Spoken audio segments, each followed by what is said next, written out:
நடிகை ஸ்ரீதேவி அவர்கள் தென்னிந்தியாவின் 80களில் பெண் சூப்பர் ஸ்டார் என்று புகழப்பட்டவர். தமிழ், தெலுங்கு மற்றும் தென்னிந்தியாவில் இருந்து சென்று ஹிந்தியிலும் தனது திறமையை நிலைநாட்டி புகழ் பெற்றவர் என்றால் அது ஸ்ரீதேவி அவர்கள்தான். தமிழகத்தின் தற்போதைய சிவகாசிக்கு அருகில் மீனம்பட்டி கிராமத்தில் பிறந்தவர். 80களில் நம்பர் 1 இடத்தில் இருந்த ஸ்ரீதேவி அவர்கள் 3 முடிச்சு படத்தின் மூலம் கதாநாயகியாக அறிமுகமான போது வயது 13 தான்.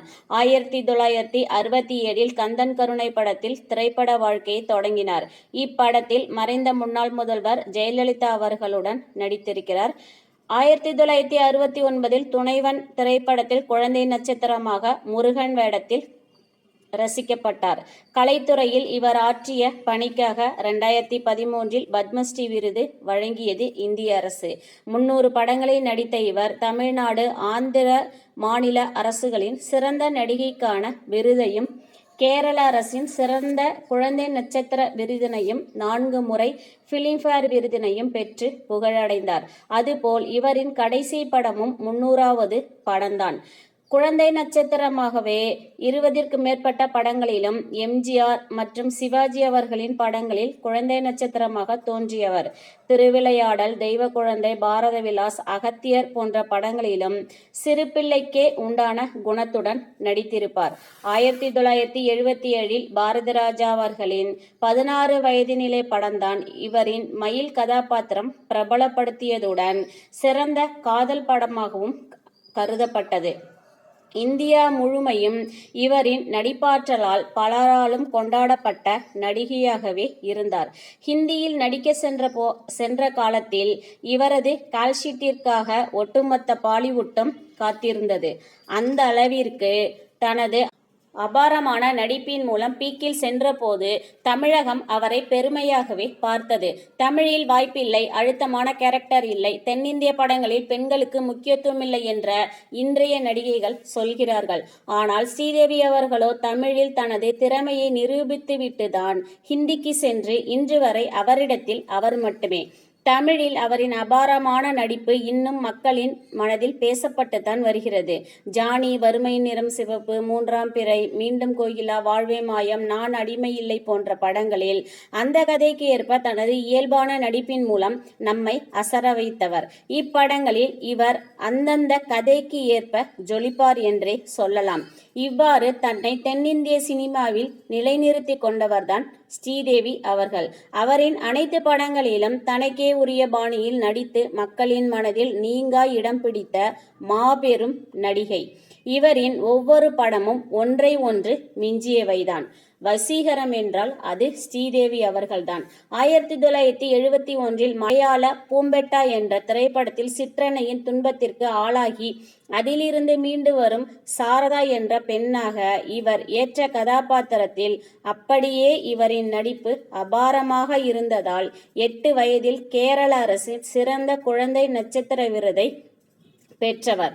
நடனம், நகைச்சுவை என்ற பன்முக திறமை கொண்ட இவர் 1983ஆம் ஆண்டு வெளியான 3ஆம் பிறை ரீமேக் படமான சத்மாவில் ஒரு பாடலையும், இதே படத்தில் ஹிந்தியில் தனது சொந்த குரலில் முதல் முறையாக வசனம் பேசியவர். சாந்தினி, கராஜனா, தெலுங்கு படமான ஷனம் ஷனம் ஆகிய படங்களிலும் பாடியிருக்கிறார்.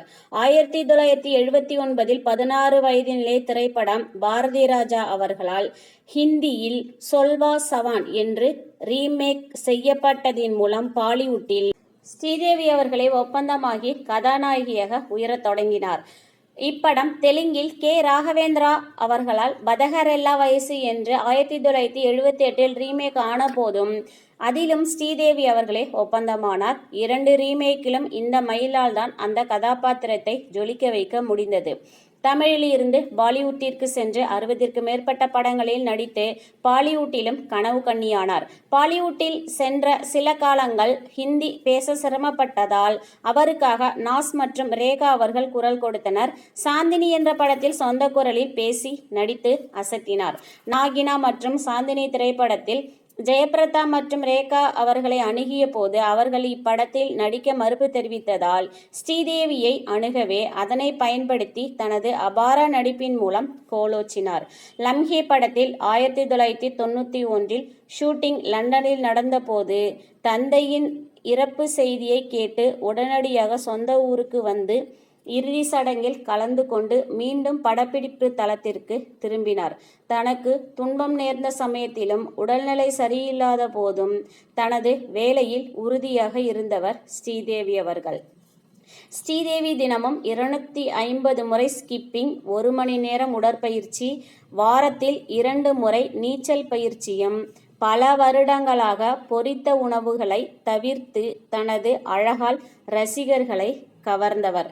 தனது பெயரை ஸ்ரீதேவி SREEDEVI என்றுதான் கடைசி வரை எழுதினாராம். ஆனால் படங்களில் SRIDEVI என்று பெயர் வந்தபோது மறுக்கவில்லையாம். திரைப்படங்களில் வெற்றி சாதனை பட்டியலில் குறிப்பிடும்போது SREEDEVI என்றே குறிப்பிட்டு வந்தவர் ஸ்ரீதேவி அவர்கள். 50 ஆண்டுகளுக்கு மேலாக திரைத்துறையில் இந்தியா முழுவதும் அறியப்பட்டவர். 2013 CNN IIBN நடத்தப்பட்ட தேசிய வாக்கெடுப்பில் 100 ஆண்டுகளில் இந்தியாவில் சிறந்த நடிகையாக தேர்ந்தெடுக்கப்பட்டார். பிலிம்பேர் நீலப்புடவையில் உண்மையில் ஒரு தெய்வம் என்று வர்ணித்தது. பாக்ஸ் ஆபீஸ் இந்தியா கூறுகையில் ஸ்ரீதேவி தனது சமகால நடிகைகளான ஜெயபிரதா மற்றும் மீனாட்சி சேஷாத்ரி மீது தனது ஆதிக்கத்தை தொடர்ந்ததுடன் அதிக சம்பளம் வாங்கும் நடிகையாகவும் மாறினாராம். மிஸ்டர் இந்தியா படத்திற்கு 11 லட்சம் சம்பளம் பெற்றாராம் 1987. தமிழில் இருந்து பாலிவுட்டிற்கு சென்று அதிக படங்களில் நடித்து ஹிந்தியை கற்றுக்கொண்டு அங்குள்ள நடிகைகளுக்கு டஃப் கொடுக்கும் அளவிற்கு தனது நடிப்பு திறமையின் மூலம் வெற்றி கொடியை நாட்டியவர் என்றால் அது ஸ்ரீதேவி அவர்கள் மட்டுமே. ஹிந்திக்கு சென்ற பிறகு தென்னிந்திய மொழிகளில் நடிப்பதை விடுத்து ஹிந்தியில் மட்டுமே தனது கவனத்தை செலுத்தினார். பிரபல பாலிவுட் தயாரிப்பாளர் போனி கபூரை 1996 காதல் திருமணம் செய்து கொண்டு மும்பையில் நிரந்தரமாக குடியேறினார். 2 மகள்களுக்கு தாயான ஸ்ரீதேவி மகள்கள் வளரும் வரை படங்களில் நடிப்பதை நிறுத்தி கொண்டார். நீண்ட இடைவெளிக்கு பிறகு 2004-2005 மாலினி ஐயர் என்ற தொலைக்காட்சி தொடரில் லீடிங் ரோலில் நடித்தார். இவரின் மகள்கள் ஜான்வி கபூர், குஷி கபூர் தற்போது திரைப்படங்களில் நடித்து வருகிறார். 2012 விங்கிலீஷ் படத்தில் அஜித் அவர்களுடன் ஆங்கிலம் கற்றுக்கொள்ளும் அப்பாவி பெண்ணாக நடித்திருப்பார். மீண்டும் ஸ்ரீதேவியை தமிழில் பார்க்க முடிந்தது. இன்றைய காலகட்ட நடிகர்களில் அஜித் அவர்கள்தான் ஸ்ரீதேவிக்கு பிடித்த நடிகர். இப்படத்திற்கு ஸ்ரீதேவி அவர்கள் 1 கோடி சம்பளம் பெற்றார் என்று கூறப்படுகிறது. 2017 த்ரில்லர் படமான மாம் படத்தில் நடித்து பெரும்பாலான பாராட்டை பெற்றார்.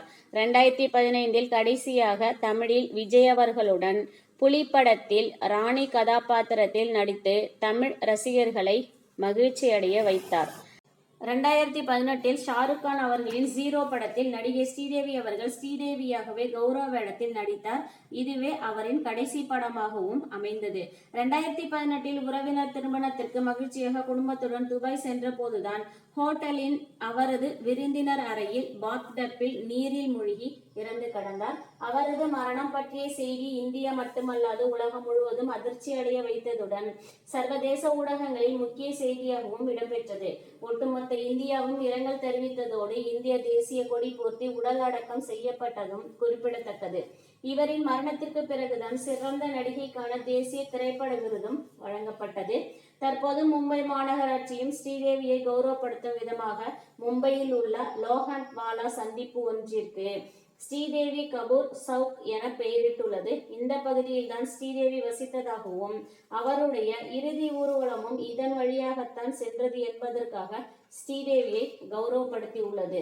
சிறு வயதில் இருந்தே நடிக்க துவங்கி இளமை வயதிலும் சரி தனது இறப்பு வரை இந்திய சினிமாவையே ஆட்டம் காண வைத்த அளவிற்கு இன்று வரை வேறு எந்த நடிகையும் இல்லை. இந்திய சினிமாவின் மகுடம் ஒரே ஒரு ஸ்ரீதேவிதான். அவரின் இறப்பிற்கு பிறகு அந்த இடம் தற்பொழுதும் எப்பொழுதுமே வெறுமைதான். தனது இறப்பிற்கு பிறகும் இந்திய ரசிகர்களின் கனவு கன்னிதான் ஸ்ரீதேவி என்பதில் மாற்றமில்லை.